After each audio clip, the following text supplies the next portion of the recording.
What is going on YouTube? It's Sharks here back with another video, and today we're talking about sports SUVs.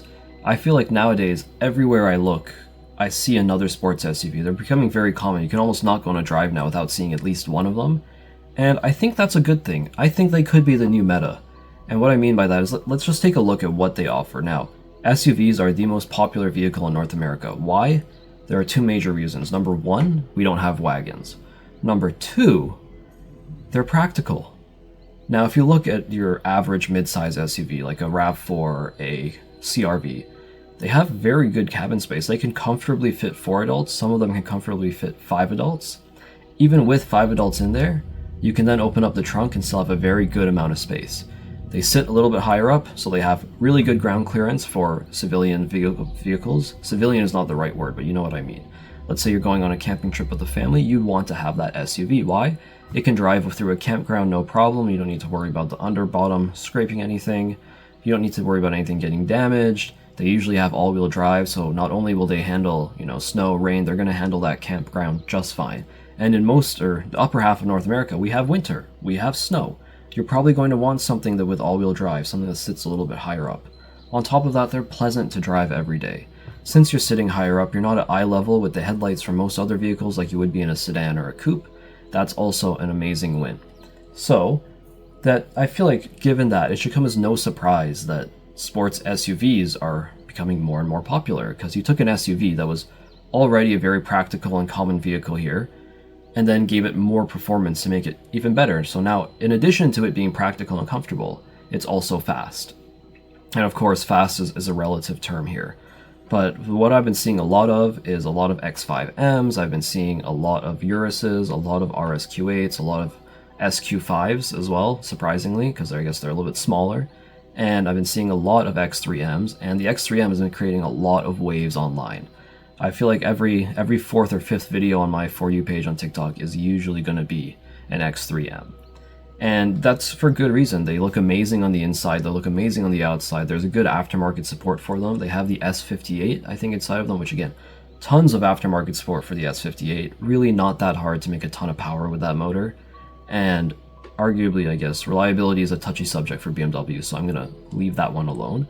But aside from that, that's just a good package overall. It's really hard to beat. And if you're looking for a daily, I'd say you should probably seriously consider some performance SUVs. However, I think this is one major caveat. For certain people, it's not right.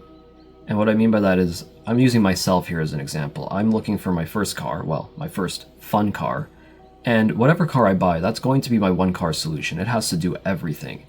If you come home from work after a long day and you want to go out for a fun drive, something that's engaging, a little bit spirited, it has to do that. When I have to run to Walmart for groceries, it has to do that.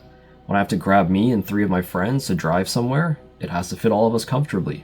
It has to be able to drive in rain, snow, sunshine, everything. It has to get good gas mileage. Okay, if you take those into consideration, it might, like right off the bat, sound like a sports SUV is perfect for me. However, I think the part where it's not perfect is spirited driving. When I say that, I want my first car to be something that I can really learn what it's like to have a sports car. I want it to have a manual for starters. I want to be able to actually go through corners and see what it's like. And in a sports SUV, I think that suspension is just a little bit too floaty to do that. There's not, if any, I don't think there are any manual options there. So for somebody, if you're just like me, they may not be the best option. However, I think if you're the kind of person who maybe is a little bit more financially fortunate than me, and you already have a dedicated sports car, I'm talking about like that rear-wheel drive sports car that you keep in the garage during the winters and you drive it during the springs and summers, a sports SUV would be the perfect daily. Now, why do I say that? Now, you want your daily to be very comfortable, very practical. Almost any SUV on the market will check that box. Now, you have a sports car, so you're clearly an enthusiast. Wouldn't you also want your daily to have a little bit more performance in it, be a little bit more fun to drive? It's perfect. It's almost a no-brainer. And then, when you're starting to crave that more visceral and raw driving experience, go grab your sports car that's sitting in your garage. You have the best of both worlds right there. For somebody like me, if I was craving a raw driving experience, I don't think I would go for the sports SUV. I would go for the coupe or the sedan that's sitting on the driveway now. I'd only have one car, so I'd go for whatever the hell's in the driveway. But you guys get what I'm saying, I hope. Now, all of that being said, when we're talking performance numbers, as you climb in price, these performance numbers rise too. And I was doing some research on some of the higher tier SUVs. And by that, I mean, I'm talking about the Urus, the RSQ8, and the Cayenne Turbo GT. These are all the same platform. They, as far as I know, they share the same engine and the same platforms. I looked at the Nürburgring time of the Cayenne Turbo GT. It's 7:38. Let me just put that in context. The 2023 Civic Type R has a Nürburgring time of 7:45. And I'm going to actually look that up, or look at my tabs on my computer right now to make sure. Okay, yes. Actually, I think they beat the GTI. But the Cayenne Turbo GT has a 7:38 minute Nürburgring time, which is insane. It was set by a Porsche test driver.